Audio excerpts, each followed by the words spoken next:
तीन जवान और खूबसूरत कॉलेज की लड़कियां एक बूढ़ी औरत के झांसे में आकर सुनसान पहाड़ी इलाके में घुस जाती हैं। उस बूढ़ी औरत का असली मकसद उन्हें अपने मानसिक रूप से कमजोर बेटे के पास छोड़ना था, ताकि उनसे जबरदस्ती अपनी वंश बढ़ा सके। तीनों लड़कियों को एक अंधेरे बंद कमरे में कैद कर दिया जाता है। वह बूढ़ी औरत किसी दरिंदे की तरह एकमात्र दरवाजे की रखवाली करती रहती है। लड़कियों का हौसला तोड़ने के लिए वह हर दिन बस कुछ मूंगफली के दाने फेंक देती थी खाने के लिए।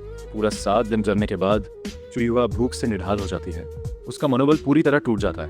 वह रोते हुए गिड़गिड़ाती है, बस उसे पेट भर खाना दे दिया जाए तो वह कुछ भी करने को तैयार है। इसके बाद बूढ़ी औरत उसे साफ सुथरा करके अपने पागल बेटे के कमरे में ले जाती है। बगल के कमरे से आती दिल दहला देने वाली चीखें सुनकर बाकी 2 लड़कियां डर के मारे कांपने लगती हैं, जबकि बूढ़ी औरत के चेहरे पर संतोष भरी मुस्कान होती है। कुछ देर बाद चुईवा बुरी तरह टूट चुकी होती है, लेकिन बदले में उसे भरपेट खाना मिलता है। लेकिन हैरानी की बात यह थी कि जब वो वापस आती है तो उसके हाथ में ताज़ा बने मांस के भरे हुए बनबावजी भी होते हैं। भूख से पागल हुई बाकी दोनों लड़कियां उसे छीनने दौड़ती हैं, लेकिन चुईवा उन्हें ठंडेपन से धक्का दे देती है। तुम्हें खाना है तो तुम भी कमरे जाओ, मुझे नहीं लगता तुम दोनों मुझसे बेहतर हो।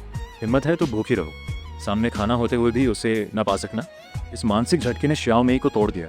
आखिरकार वह भी झुक जाती है, लेकिन उसे अंदाजा नहीं था कि जब वो उस आदमी का चेहरा देखेगी तो डर से उसकी हालत खराब हो जाएगी। 3 दिन तक बिना खाए रहने के बाद वह मजबूरी में तैयार हो जाती है।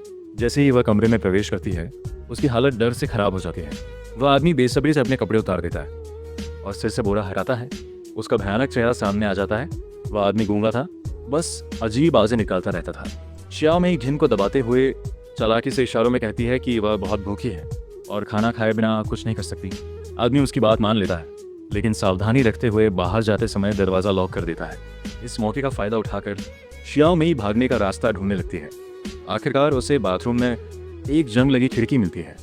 वह पूरी ताकत लगाकर हाथों से ही उसके स्क्रू ढीले कर देती है, लेकिन जैसे ही उसे कदमों की आहट सुनाई देती है और जल्दी से खिड़की वापस ठीक कर देती है।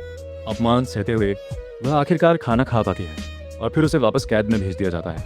वह तुरंत धीरे से बाकी दोनों को खिड़की का राज बताती है। तीनों मिलकर एक साहसी भागने की योजना बनाती है। कुछ समय बाद मौका मिलता है, बूढ़ी औरत नाव से बाहर जाती है। घर में सिर्फ वही आदमी रह जाता है। तीनों तुरंत हरकत में आती हैं। श्याओ मेई जोर जोर से दरवाज़ा पीटती है ताकि वो आदमी पास आए। जैसे ही वह चाबी लेकर दरवाज़ा खोलता है, दरवाज़ा थोड़ा सा खुलते ही तीनों पर टूट पड़ती हैं और उसे बेहोश कर देती हैं। फिर वे बाथरूम में जाके खिड़की खोलती हैं और किसी तरह बाहर निकलकर भाग जाती हैं।